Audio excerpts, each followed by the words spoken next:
મહીસાગર જિલ્લાના લુણાવાડા ખાતે તિરંગા યાત્રા યોજાઈ હતી।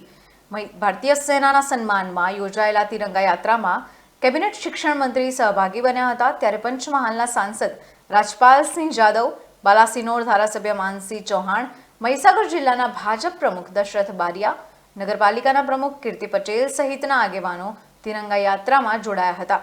ત્યારે રાષ્ટ્રીય ભાવના જયઘોષ સાથે મોડાસા રોડ નંદન માર્કેટથી મહારાણા પ્રતાપ સ્ટેચ્યુ કોટેજ ચોકડી સુધી યાત્રા કરાઈ હતી। ડીજેના તાલે દેશપ્રેમના ગીતો સાથે વિવિધ બેનરો સાથે લુણાવાડા નગર પ્રમુખના નેજા હેઠળ તિરંગા યાત્રા નીકળી હતી। આ ઉપરાંત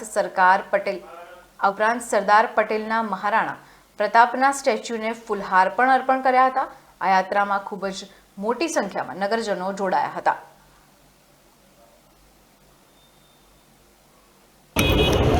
આજે લુણાવાડા મુકામે પહેલગામમાં થયેલા આતંકવાદી હુમલાના અનુસંધાનમાં નિર્દોષ આપણા દેશના 26 નાગરિકોના મોત થયા અને એના અનુસંધાને ભારતીય સૈન્યના ત્રણેય પોખોએ પાકિસ્તાન ઉપર હુમલો કરી અને પાકિસ્તાનને ખોખરું કર્યું અને એની ખુશીમાં આખા દેશની અંદર સૈનિકો ઉપર ગૌરવ છે એટલે દેશના સૈનિકોનું મનોબળ વધે અને દેશના સૈનિકો સરહદો ઉપર પોતાની ભૂમિકા અદા કરી રહ્યા છે ત્યારે આપણે બધા સુરક્ષિત છીએ।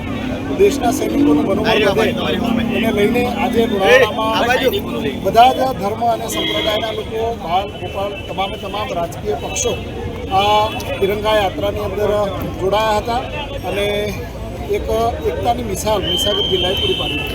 સર, સરકાર દ્વારા એક યોજના કહી શકાય બહાર પાડવામાં આવી છે સિવિલ ડિફેન્સ સ્વયંસેવકોની। એ ટૂંક જ સમયમાં એને રજીસ્ટ્રેશન થવાના છે, શું કહેશો એ બાબતે?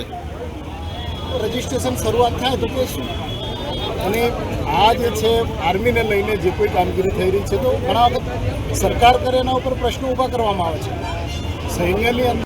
સર, આજે તિરંગા યાત્રાનું આયોજન કરવામાં આવ્યું, જણાવશો?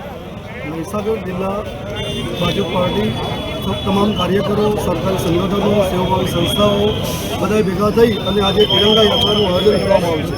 આ તિરંગા યાત્રાની અંદર જે આપણા 26 નાગરિકોનું કત્લ કરવામાં આવ્યું એના વિરોધમાં જે પૂરા દેશમાં જુવાળ ફાટી નીકળ્યો હતો તેને વાચા આપી અને માનનીય યશસ્વી વડાપ્રધાન નરેન્દ્રભાઈ મોદીએ મિલિટરીને છૂટો દોર આપી અને પાકિસ્તાનને ધૂળ ચાટતું કરી દીધું એ જોઈ અને પ્રજાની અંદર આજે એક અનેરો આનંદ ઉભો થયો છે અને મિલિટરીના અને સૈનિકોના જુસ્સો વધારવા માટે એક આ તિરંગા યાત્રાનું આયોજન કરવામાં આવ્યું છે।